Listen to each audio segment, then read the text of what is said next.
Queridos hermanos, bendiciones. Hoy nos encontramos en el cuarto domingo de Cuaresma, llamado también en la liturgia Domingo Letare. Letare porque es una palabra que se puede traducir como regocijaos, alegraos. Es como inicia con la antífona la misa de hoy.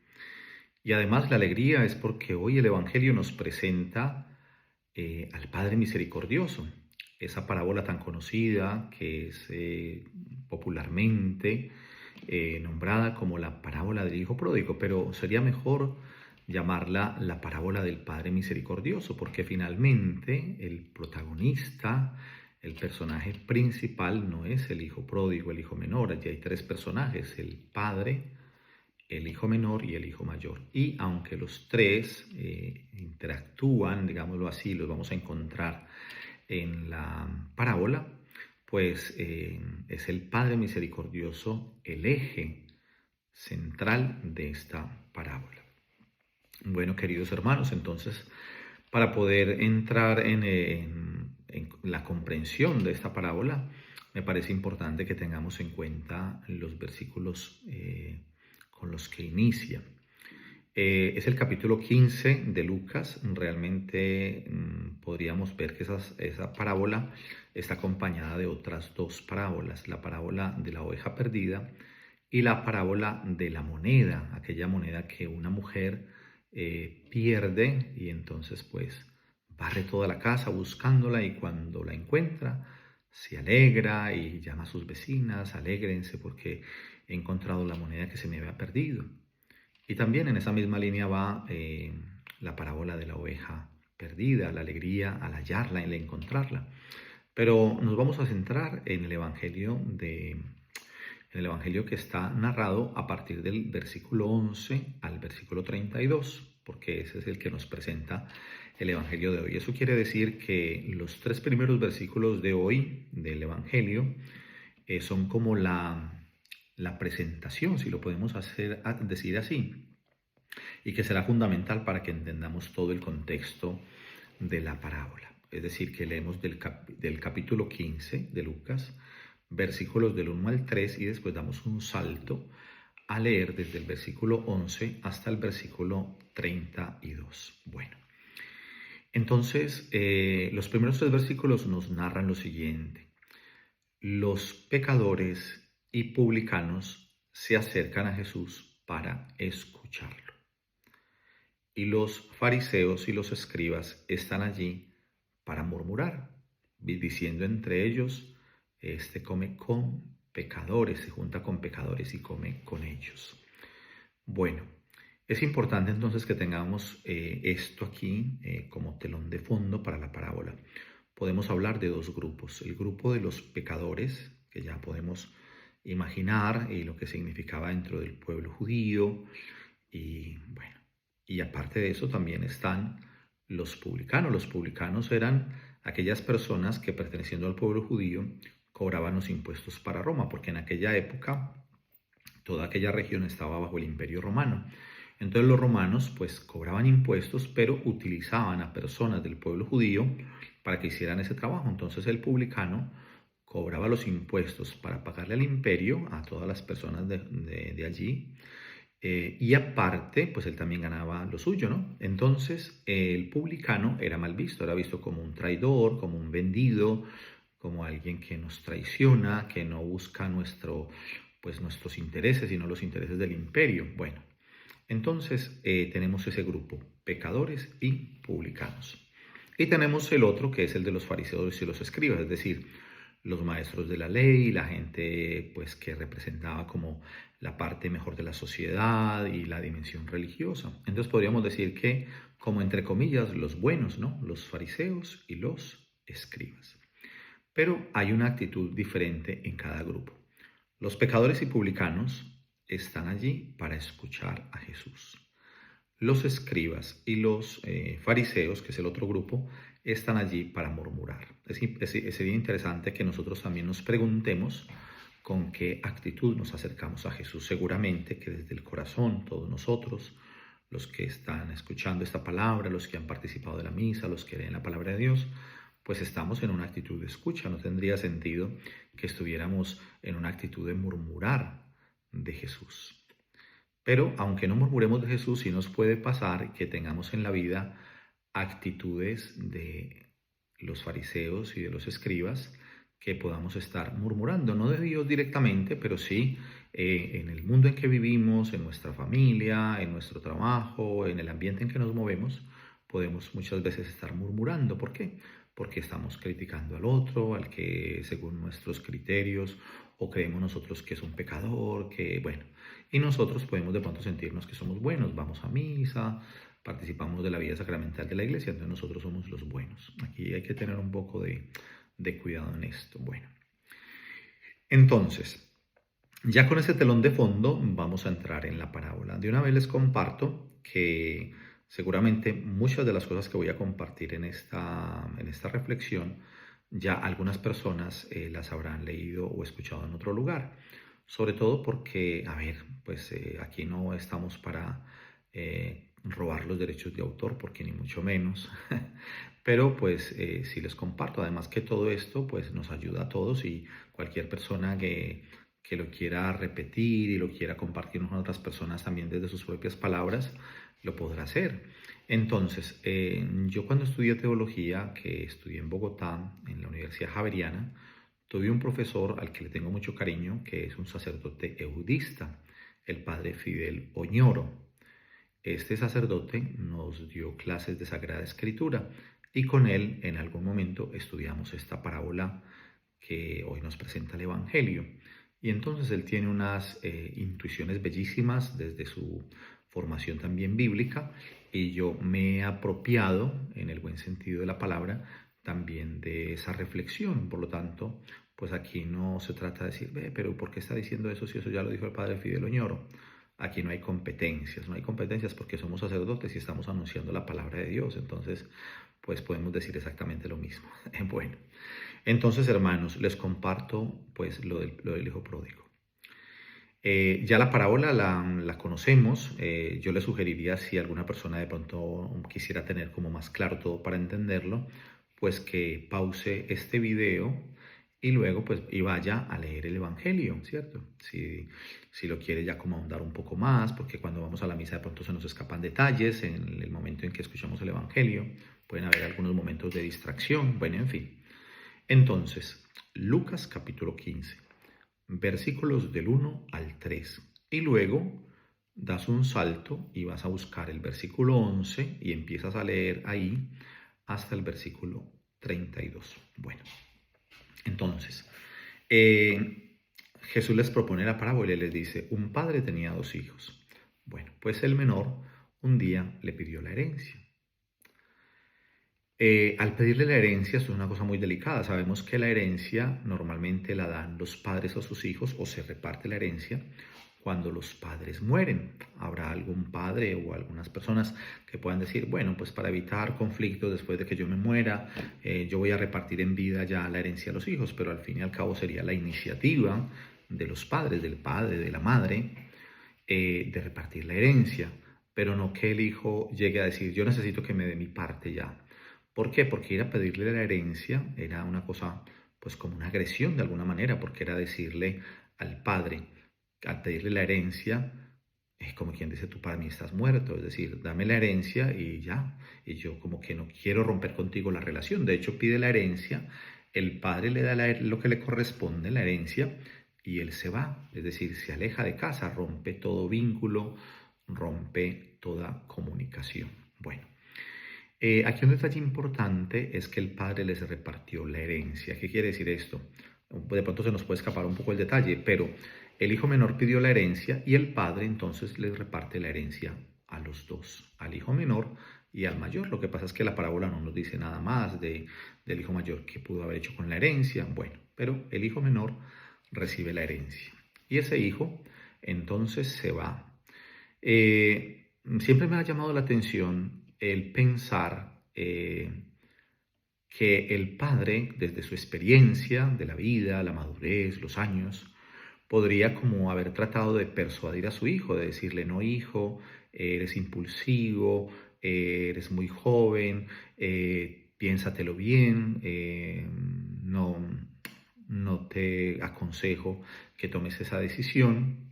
Entonces, pero el padre no le dice nada. Y eso llama la atención porque recordemos que este padre es el Señor, es Dios. Entonces, el padre no le da argumentos al hijo para retenerlo. Y aquí vemos una característica de Dios muy bella, y es que Dios respeta profundamente nuestra libertad. Dios nos ha creado libres con el libre albedrío, tenemos la conciencia de lo que es bueno, de lo que es malo, pero Dios respeta nuestra libertad y ni siquiera nos obliga a hacer el bien. Nos ilumina con el Espíritu Santo, las mociones del Espíritu Santo, para que hagamos su voluntad, pero nos deja libres. Ahora, esa libertad mal utilizada pues nos trae sufrimiento, nos trae dolor. Pero muchas veces en la vida tenemos que darnos contra un muro para aprender. Y entonces vamos a mirar el itinerario de este muchacho. Este muchacho, el hijo menor, se va de su casa, se va a un país lejano y allí malgasta sus bienes, malgasta su fortuna, pues viviendo una vida disoluta, una vida de excesos, bueno, ya nos podremos imaginar en tantos aspectos, bueno, un desorden de vida. Y allí después llega pues un momento de hambre, de carestía, de, digamos, dificultad económica para ese pueblo, para ese país. Y eso también le afecta a él, además que se ha gastado la herencia. Entonces, cuando no tiene nada, pues le toca irse a trabajar y a un trabajo muy tremendo, ¿no? El trabajo no es deshonra, obviamente, pero en el contexto y en la mentalidad del pueblo judío, pues la parábola que propone Jesús, el trabajo que este muchacho estaba haciendo era una cosa muy degradante. ¿Por qué? Porque los judíos consideran que los cerdos son animales impuros. Así está escrito allá en el Antiguo Testamento. Nosotros, en nuestras culturas, pues nos encanta comer la carne de cerdo, ¿no? En Colombia, pues comemos chicharrón, nos encanta con un plato muy típico nuestro que es la bandeja paisa. Entonces, a veces decimos bromeando un poco, yo quiero un chicharrón de 7 escalas o de 7 vagones, ¿no? Un chicharrón grandotote, largo así, y es pues bien crujiente, bien tostadito, delicioso. Bueno, aunque eso sea un poco dañino también para las arterias y la gente exagera, pero bueno, nos encanta comer chicharrón. Aquí en España pues tienen otros nombres para esto y se come de otra manera. Pues aquí, por ejemplo, es muy famoso el jamón ibérico o el jamón serrano, que también es de carne de cerdo. Bueno, pero los judíos no comen carne de cerdo.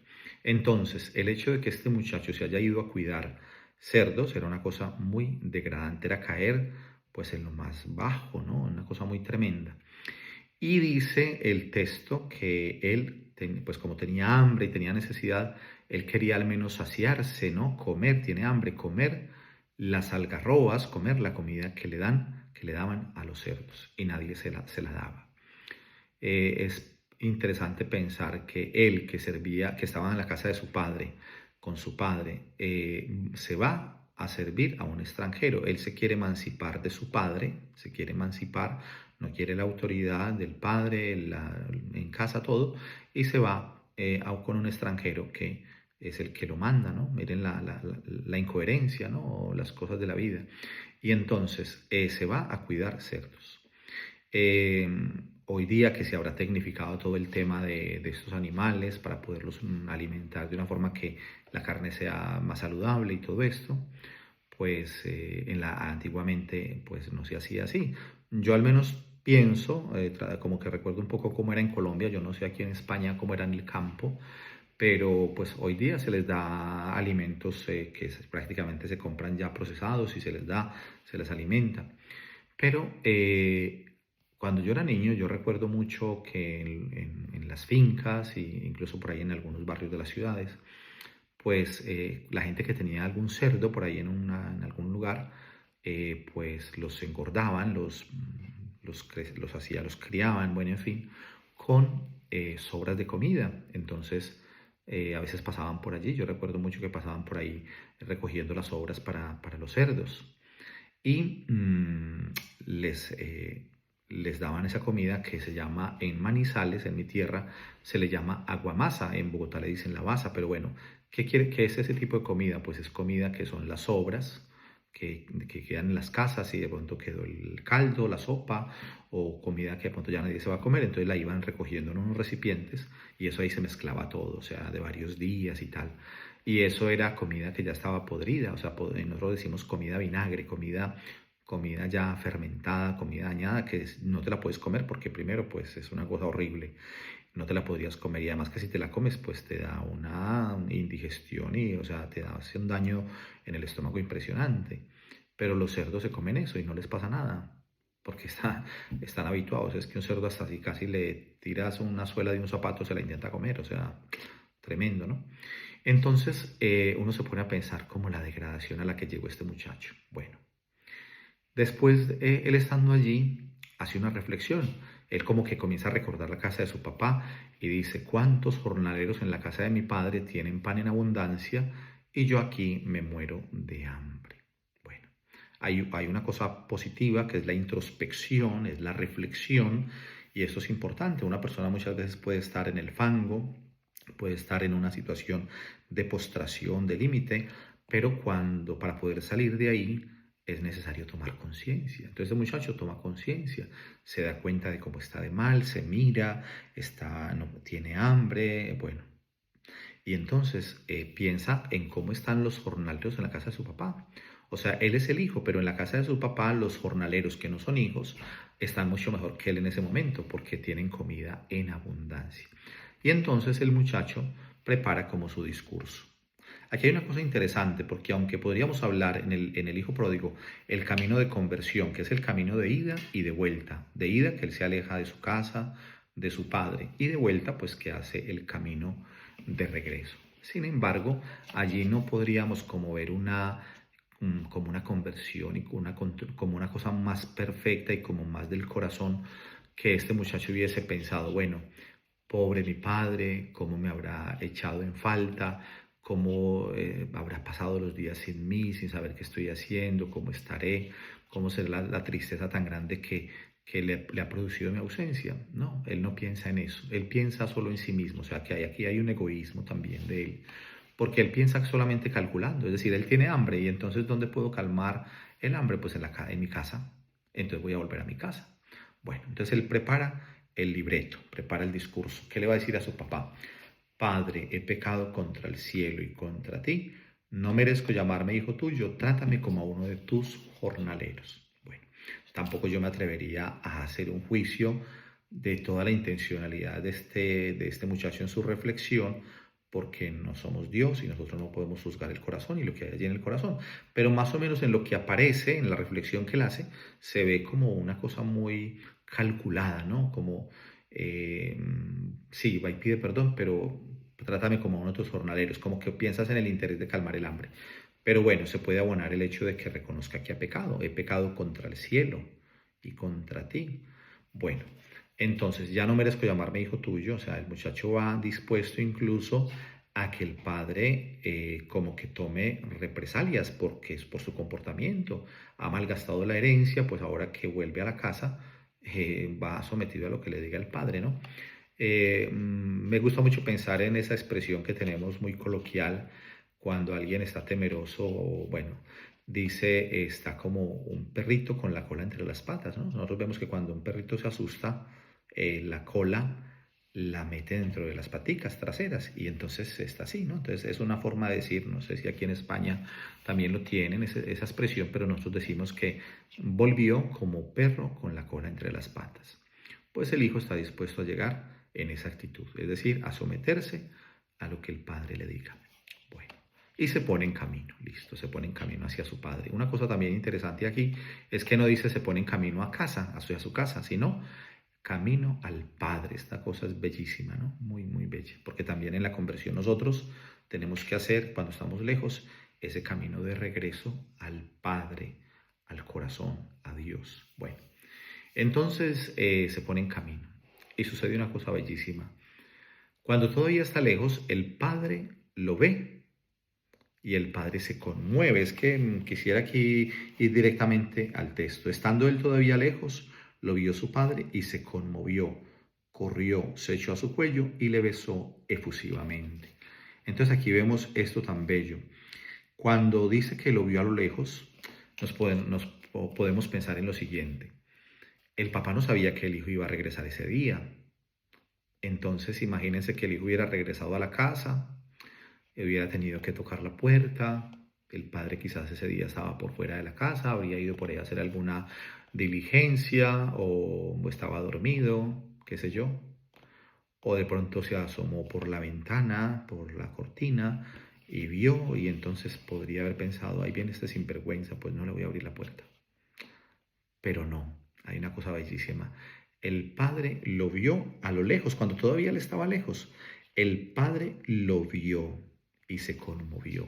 Este verlo nos hace pensar que la iniciativa es de Dios, que Jesús cuando llama a los primeros discípulos, a Pedro, que es Simón Pedro, a Andrés, a Juan, a Santiago, nos dice, bordeando el mar de Galilea, Jesús vio a Simón y a su hermano Andrés y les dijo, venid conmigo que yo os haré pescadores de hombres. Más adelante vio a Juan y a Santiago, otra pareja de hermanos, y les dice también que vengan y los vio Jesús. Jesús también vio a Mateo, que era Leví, el cobrador de impuestos. Jesús lo vio. Jesús vio a Zaqueo, cuando Zaqueo, que era un hombre pequeñito, de baja estatura, sabía que iba a pasar Jesús por allí, en un pueblo cerca de Jericó, en Jericó.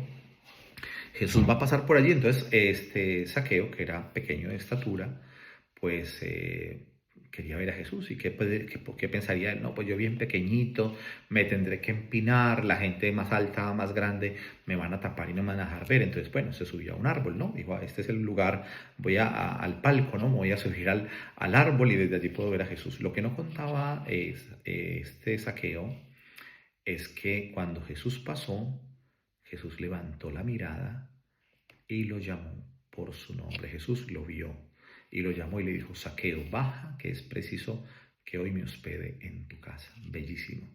La iniciativa siempre es de Dios, incluso nuestra propia vida. Nosotros estamos aquí y no escogimos ni el momento de la historia para vivir, no escogimos a nuestro padre, no escogimos a nuestra madre, no escogimos el país para nacer. Y estamos aquí. Dios nos llamó a la vida. Él nos dio la vida. La iniciativa es de Él. Bueno, entonces el Padre en esta parábola lo vio y se conmovió. Se conmovió es desde las entrañas. Es como, recordemos que Dios tiene entrañas de misericordia, ¿no? Aunque una madre se olvidara de su hijo, yo nunca me olvidaré de ti, dice la palabra del Señor. Entonces el Señor tiene entrañas de misericordia, de amor. Si lográramos entender ese amor de Dios, pero es que no podemos. Solamente cuando estemos en el cielo podremos entender todo ese amor tan grande del Señor por nosotros. Aquí a veces tenemos por ahí momentos especiales de intimidad, de oración, y sentimos como ese gozo y esa alegría. Pero muchas veces vamos también como a tientas, ¿no? Como que no logramos entender todo porque estamos muy limitados por tantas cosas, por distracciones y por todo. Bueno, entonces, hoy va a salir un poco largo este video porque de todas maneras este texto tiene mucho para sacarle, ¿no? Pero bueno, si no lo pueden ver de una sola vez, lo pueden ver por trozos, por partes, listo. Bueno, entonces el padre lo vio desde lejos, cuando el hijo venía a lo lejos, el padre lo vio, se conmovió, corrió, se echó a su cuello y lo besó efusivamente. Miren eso, ¿no? No solamente lo ve, sino que se hubiera podido quedar esperando, aunque le hubiera dado alegría, pero pues esperar que el hijo llegue, pero no, el padre sale a su encuentro. Esto es muy hermoso también, porque cada uno de nosotros nos tenemos que ir como identificando en esta parábola. Nosotros no somos espectadores de la palabra de Dios. En la palabra de Dios yo me vinculo, yo me involucro y entonces sentir que Dios sale a mi encuentro, que Dios viene corriendo en mi búsqueda, ¿no? Imagínense todo lo que sintió el Padre, ¿no? Ese amor tan grande por su Hijo. Y entonces se echó a su cuello y lo besó efusivamente. Ni siquiera fue un beso indiferente, porque hubiéramos podido pensar, bueno, pues, hola, sí, ¿qué tal? ¿No? ¿Y qué me cuenta de nuevo? Bueno, además que el padre entendía que preguntar cómo estaba el hijo, porque ya nos imaginamos cómo venía. Si no tenía ni para comer, nos podemos imaginar cómo venía vestido, con el vestido raído, con todo. Además que por lo que sucede inmediatamente, sabemos que venía descalzo, sea que el pobre había ya hasta gastado sus sandalias. Seguramente que cuando se fue de su casa se fue muy bien vestido porque, bueno, pues tenía su dinero, tenía su fortuna y tal. Pero ahora viene pues descalzo, con el vestido raído y bueno, vuelto nada. Entonces, ese beso efusivo del padre, ¿no? No solamente un beso ahí como de hola, hola, no, sino un beso efusivo, ¿no? Y entonces el hijo le dice, Padre, he pecado contra el cielo y contra ti, ya no merezco ser llamado hijo tuyo. Recordemos lo que él había pensado en decirle al padre. Pero aquí hay una novedad. ¿Y cuál es la novedad? Que el hijo no termina la frase de lo que había preparado porque el padre no le da tiempo. Además que yo creo que con ese abrazo, con esos besos, con toda esa alegría del padre cuando lo ve, pues el hijo ya entiende que el padre no lo va a tratar como a un jornalero, le está mostrando con todos esos gestos que es el hijo de su corazón. Entonces, por eso el muchacho, aunque sí reconoce que se ha equivocado y le dice, Padre, he pecado contra el cielo y contra ti, ya no merezco ser llamado hijo tuyo, no le dice la frase final que había pensado al comienzo, trátame como uno de tus jornaleros, porque el padre no le da tiempo. Y el padre le dice a los siervos, a los sirvientes, a los que están allí, daos prisa, traed el mejor traje y vestidle, ponedle un anillo en el dedo y calzadle unas sandalias. Ese traje es en la lengua griega, y esto también es lo había explicado el padre Fidel Oñoro, y yo pues también buscando en el texto griego, allí es la palabra estola, stolé, que significa traje. Interesante porque nosotros los sacerdotes utilizamos en los ornamentos la estola, y entonces en griego estolé, estola, es traje, ¿no? Especial. Pensar que en nuestras vestiduras sacerdotales pues también tenemos ese traje que nos pone el Señor. Bueno, entonces dice el Padre aquí, daos prisa, traed el mejor traje y vestidle. Cuando leemos mejor traje, uno se puede imaginar en ese momento, no, pues el papá le mandó a poner el vestido más elegante que tenían allí, o fueron y le compraron ropa nueva, un vestido que él no había, que no había usado, es ropa nueva, pero no es un traje nuevo, traedle el mejor traje, pero en griego dice la palabra protos, es decir, estola, que es traje, y luego dice protos. Protos en griego es primero, el traje original, el primer traje. ¿Y eso qué significa? Eso da una hondura impresionante al texto. ¿Saben por qué? Porque significa restituirle la gracia. Nosotros, por ejemplo, cuando pecamos, perdemos la gracia santificante. Hemos sido bautizados en la Trinidad, Padre, Hijo y Espíritu Santo, y por lo tanto la Trinidad habita en nosotros, y nosotros, cuando estamos en gracia de Dios, cuando el niño es bautizado está en santidad, lo acaban de bautizar, está en santidad, pero entonces nosotros a lo largo de la vida pues caemos en pecados, y por eso la Iglesia del Señor nos ha querido dejar el sacramento de la reconciliación. Bueno, sacramento de la reconciliación, la confesión. Y cuando somos absueltos en el sacramento de la reconciliación, entonces recuperamos la gracia santificante, estamos en gracia de Dios. Entonces, ese traje que está allí, que dice aquí, el mejor traje, sería el primer traje, el traje que tenía antes de caer en pecado, el traje que tenía cuando estaba aquí como hijo, o sea, que es la restitución de la gracia de Dios. Eso es una cosa muy hermosa. Y luego dice, ponedle un anillo en el dedo y calzadle unas sandalias. El anillo no era un adorno, porque hoy día una persona puede llevar un anillo pues por lucirlo, porque se le ve muy bonito en la mano.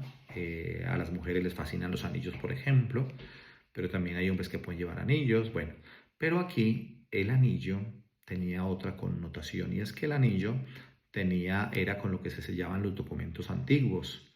Hoy día se utiliza un documento, uno hace un documento, lo firma con un bolígrafo, y bueno, es la firma personal.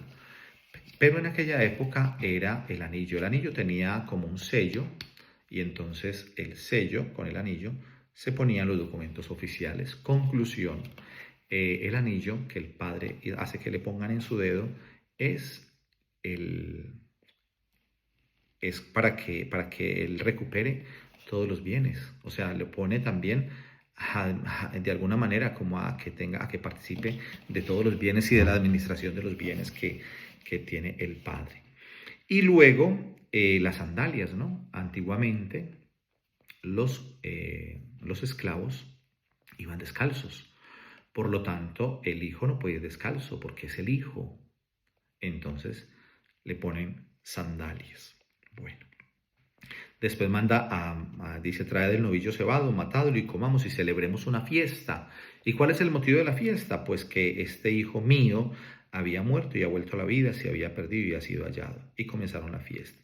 Es muy bello porque dice, este hijo mío. Imagínense cómo suena de hermoso eso, este hijo mío. O sea que el padre, aunque el hijo se ha equivocado, aunque el hijo cometió tantas cosas, él siempre es su hijo y lo ha recuperado vivo, lo ha restituido y entonces es mi hijo, mi hijo. Bueno, y entonces viene la segunda parte de la parábola a partir del versículo 25. El hijo mayor, que todavía no lo habíamos visto, sabíamos que eran dos hijos y que les habían repartido la herencia a los dos, pero el menor se fue de la casa. El otro, ese momento cuando el hijo menor llega, o sea, su hermano, él no está, estaba en el campo. También aquí nos muestra una cosa y es que estaba cumpliendo con su deber. O sea que ya de entrada podríamos pensar, el hijo mayor, pues es bueno porque es el cumplidor, está en el campo, está trabajando, está cuidando los intereses de su familia, también de su padre. Y entonces cuando regresa y escucha la música y las danzas, como que se sorprende, ¿qué está pasando aquí? Y entonces llama a uno de los criados y este le dice, pues es que ha vuelto tu hermano y tu padre ha matado el novillo cebado porque lo ha recobrado sano. ¿Y qué dice aquí la palabra del Señor? Él se irritó y no quería entrar. Uno podría pensar en principio que tenía razón, pues en cierta forma tenía razón, porque a ver, el otro es un sinvergüenza, se fue, se malgastó la herencia y ahorita viene y mi papá le hace una fiesta, ¿no? Y yo soy aquí el hijo bueno, el hijo que siempre ha estado con mi padre, el hijo que no lo ha abandonado, el hijo que ha estado aquí presente, trabajando. Bueno, entonces por eso se irrita y no quiere entrar, no quiere participar de la fiesta. Aquí ya vamos entendiendo una cosa bien interesante. Recuerden que al comienzo el grupo de los publicanos y los pecadores están para escuchar a Jesús. Y el grupo de los fariseos y los escribas, que eran, entre comillas, las buenas personas, los más religiosos, la gente más notable y respetada del pueblo, pues estos están allí murmurando. Además que cuando se murmura, también lo decía el padre Fidel Oñoro de una forma muy simpática, muy especial, es que cuando se murmura, normalmente la murmuración es en voz baja, ¿no? Murmuramos para que el del que estamos hablando no escuche, la murmuración, ¿no? Pero Jesús, que conoce los corazones, por eso les pone esta parábola, además porque ve las actitudes de estos que están mirando con desprecio a los publicanos y a los pecadores. Bueno, entonces el hijo mayor representa a los fariseos y a los escribas, y el hijo menor representa pues a los pecadores y a los publicanos. Bueno, entonces llega el hijo mayor, se enoja, no quiere entrar a la fiesta, y entonces sale el padre y le ruega que entre. Miren que aquí también hay una iniciativa, ¿no? Así como el padre vio a lo lejos al hijo menor y salió corriendo, se fue corriendo a abrazarlo y a besarlo, aquí también el padre sale a buscar a su hijo, porque ese también es su hijo. Y entonces salió y le rogó que entrase. El padre abre la puerta. Jesús también abría la puerta para los publicanos, para los fariseos y los escribas, porque él también viene por todos, no vino solamente por los pecadores, vino también por aquellas personas para que se convirtieran. Jesús no está cerrando la puerta, el Padre Dios no está cerrando la puerta, el problema es de nosotros. Entonces sale el Padre a rogarle que entre. Pero este está cerrado digamos, en sus argumentos, en su enojo, y entonces le contesta al padre, le replicó a su padre, le contesta y le dice, hace muchos años que te sirvo y jamás dejé de cumplir una orden tuya. Sin embargo, nunca me has dado un cabrito para comerlo con mis amigos. Miren esto aquí también. El hijo es verdad que ha sido bueno, que ha estado allí con el padre, pero ese hijo no ha tenido una relación de hijo con su padre. al padre lo ha visto como un patrón.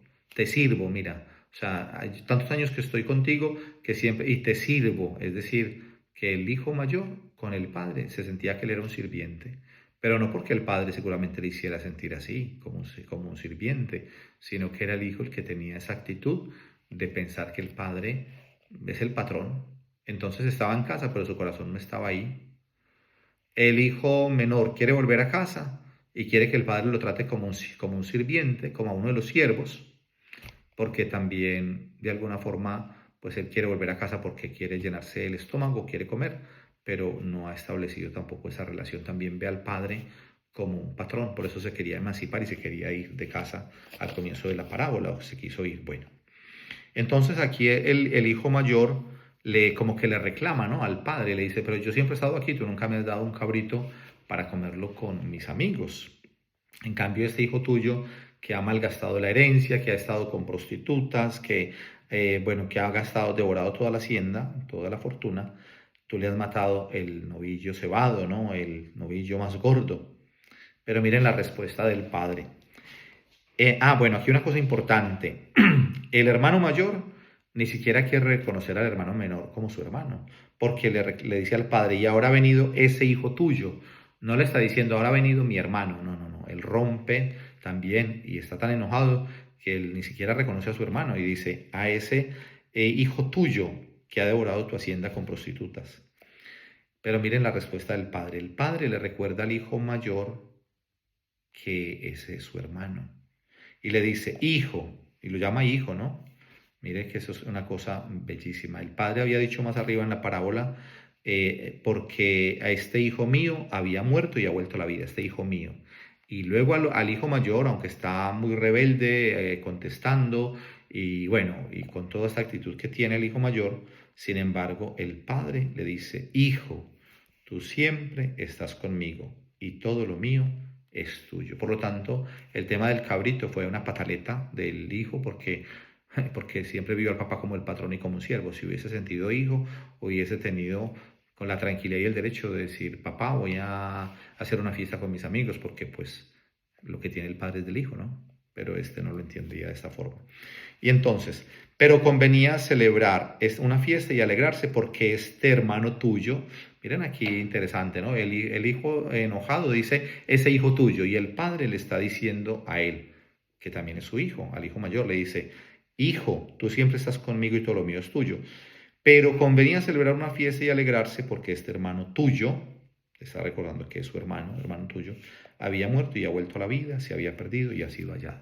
Bueno, ahí termina la parábola. No sabemos si el hijo mayor finalmente entró a la fiesta o no entró. Ahí queda. Queda abierta esa posibilidad. Y entonces, pues nosotros que hemos escuchado esta palabra de Dios, pues también tenemos que pensar con quién me identifico. Me identifico con el hijo menor, de haber hecho un camino de irme, de alejarme de Dios y volver, o todavía estoy lejos. Y entonces el Señor me está diciendo que vuelva y que el Señor va a salir a mi encuentro y me va a llenar de besos y va a conmoverse de sus entrañas y siempre me reconocerá como hijo, aunque haya cometido muchos pecados. O ser el hijo mayor que me resiento y no quiero entrar a la fiesta por el hermano. Me siento mejor, más bueno, más buena persona y los otros todos están condenados y yo soy el santo y entonces yo soy el que merezco todo, pero este otro es un sinvergüenza. Bueno, tantas actitudes que podemos tener ante esta parábola. Por eso queda abierta la posibilidad. No sabemos si entro a la fiesta. Ahora nosotros queremos entrar a la fiesta. Importante preguntarnos eso. Y también ojalá podamos descubrir nosotros actitudes del Padre misericordioso, ¿cierto? Porque estamos llamados a reproducir la imagen de Cristo en nosotros. Estamos llamados precisamente a ser otro Cristo, como dice San Pablo. Sean ustedes el buen olor de Cristo, hay que alcanzar la estatura de Cristo. Bueno, entonces, bueno hermanos, este es el video más largo que me ha salido en toda la historia de los videos que he hecho en YouTube, pero bueno, valió la pena. Más que la homilía es como una catequesis sobre este texto del Evangelio. Obviamente yo en una misa no podría hacer una homilía de 39 minutos, casi voy a llegar a los 40 minutos, sería imposible hacer una homilía tan extensa, pero aquí lo tomé más como una catequesis. De hecho, este fue el tema del curso bíblico que tengo, un curso bíblico que estoy haciendo por internet. Y bueno, pues también tuvimos ayer este trabajo en la clase. De hecho, allí creo que me extendí un poquito más porque estábamos en una clase que dura 1 hora. Bueno, entonces hermanos, Dios les bendiga en el nombre del Padre, del Hijo y del Espíritu Santo. Amén. Y bueno, para que podamos llegar a más personas, no olviden suscribirse a este canal, activando la campanita para que también les lleguen todas las novedades y dándole like, que eso es importante, no porque a mí me alimenten los likes, no me interesan los likes a nivel personal como para buscar reconocimiento, pero sabemos que como estas plataformas funcionan con algoritmos, en la medida en que la gente le dice like, le pone un like, un me gusta a una publicación, mientras más tiene, pues más fácil la gente va encontrándose los videos. Sabemos que cuando estamos a veces viendo videos de YouTube nos van saliendo otros que no conocíamos o no habíamos visto, entonces así podemos llegar a más gente y además también poderlo compartir a sus contactos en redes sociales, en el WhatsApp. Bueno, hermanos, una feliz